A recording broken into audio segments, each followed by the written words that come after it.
Because this invention marks the end of humanity. Slater, that's a bit dramatic. No, it's not. Facebook has changed their company name to Meta. Microsoft just announced their own Metaverse as well. This is both of these companies' main focus right now, to get you sucked into the Metaverse. And I assure you, with more certainty than anything I've ever been sure of, once you get sucked into it, you will lose your soul. When your kids and grandkids get sucked into it, they will lose their souls. You think it's bad just seeing people walking down the street with their heads in their phones like that? You think that's bad? That's nothing compared to sitting in your pod with your mouth agape for the rest of your life, like this kid here. And this is what Zuckerberg wants for you and your progeny, just forever. There are no souls in the metaverse, only avatars. And people will choose it over real life. As Sean Puri said, billions of people already carry a little computer in their pocket to take pictures of things to show off for virtual hearts. Kids spend 8 hours a day on screens. I'm sure it's even more than that. That's half their waking life. We are already, right now, in a primitive form of the metaverse, limited only by the size of our screen and the speed of our thumbs. But the full version, Zuckerberg says, will be here in full completion by the end of the decade. And this is going to be pitched as, oh, we can all connect with each other. Yeah, connection. Look how fun this looks. Here's a bunch of people living in the metaverse right now. Oh, super. And you will get sucked in unless you have a conviction against it. And if you don't have a conviction against it, then we'll all look like this. Wall-E was quite a predictive work. So what is the metaverse? What is the metaverse? It's a virtual reality world that you live in. It's a virtual reality world that everyone lives in. There is no real life. You live entirely in a virtual reality space. Think about it like this. For all of human history, 100% of your attention was spent on the real physical world around you, right? Then TVs were invented, and that dropped our attention to the real world to about 85%, right? 15% of our time was spent in front of the TV, and that fantasy world, and the 85% was spent in the real world. Then computers were invented. That dropped it down to about 70% of our time was spent in the real world. Then phones were invented, and now about 50% of our time is spent in the real world. Once Ray-Ban manufactures their new glasses called Ray-Ban Stories, which is just a virtual VR headset. Right now, like virtual headsets are pretty like big and clunky. This is a virtual headset that looks just like Ray-Ban sunglasses. So once those are fully on sale, now virtual reality sits right in front of your face, like a pair of sunglasses. And at that point, 100% of your life will be lived in the virtual world. And that's the moment when people's virtual lives will become more important than their real life. And at that point, we're screwed. Because you put on your VR goggles or your Ray-Ban sunglasses, and you will live in a virtual space.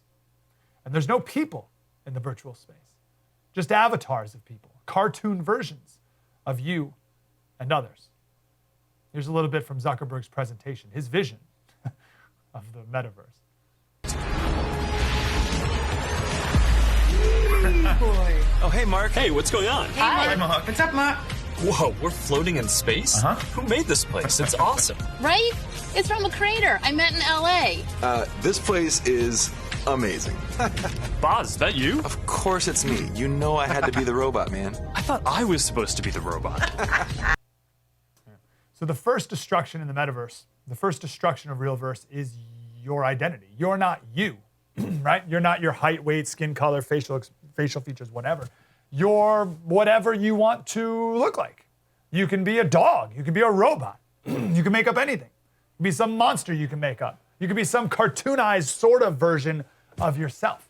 And this is what we show to each other. It's a lot like Fortnite, which your kids are already obsessed with right now. It'll be a seamless transition for them to join completely into the metaverse and become their characters completely. People already use avatars on their phones, right? Just a cartoon version of their self. And I always saw this. I thought that was creepy. But that's one of the first things that gets destroyed in the real world, in the metaverse, is there's no more real you anymore. Here's more from his big demonstration.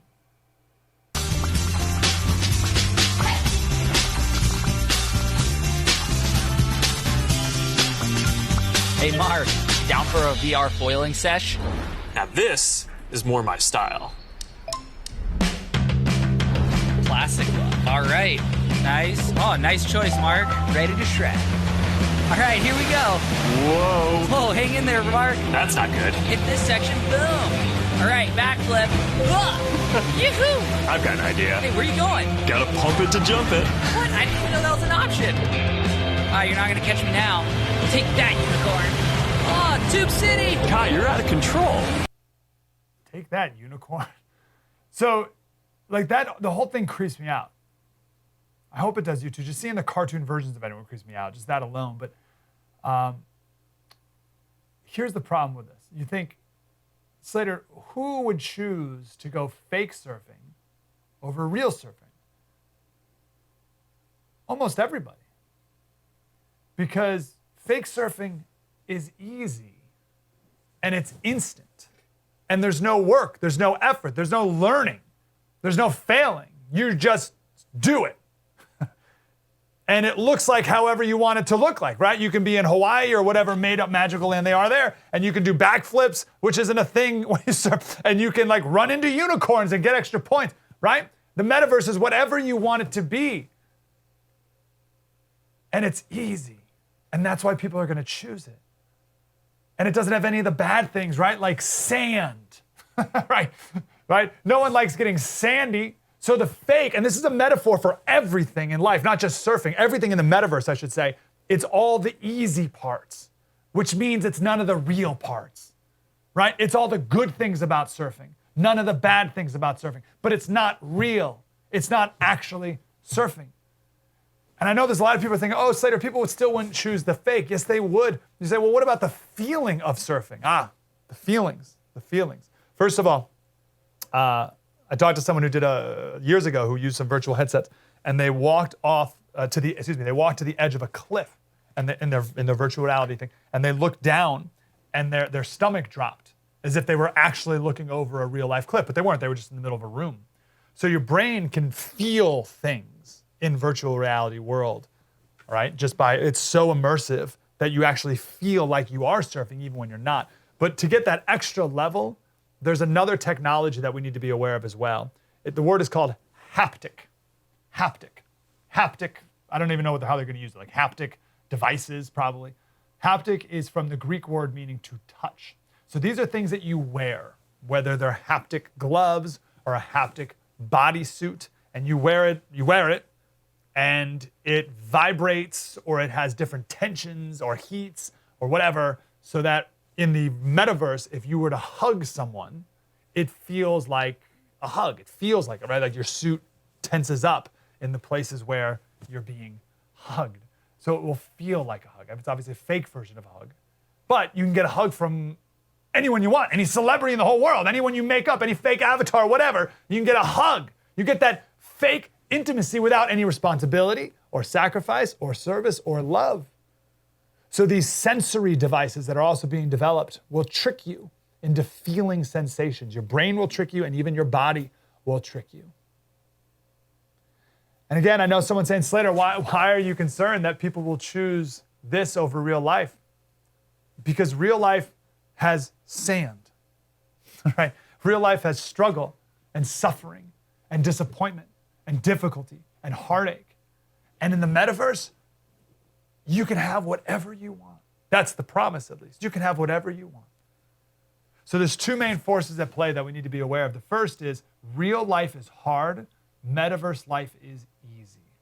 Hey, Slater Crusaders, right now on the first app, we have a special about the metaverse and the evils of it and how I'm imploring you not to join it. Have a conviction against joining it because it will be pushed on you and it will only cost you your soul. That is the severity of what we're talking about here. This is Mark Zuckerberg's new creation. He doesn't just want to run a company. He doesn't just want to run a country. He wants to be God. And he wants you to be his slave. We're going to talk all about this on the special. It's available right now on the first app. Download it on your smartphone right now, totally free. And watch our special, Beware the Metaverse. Humanity depends on resisting.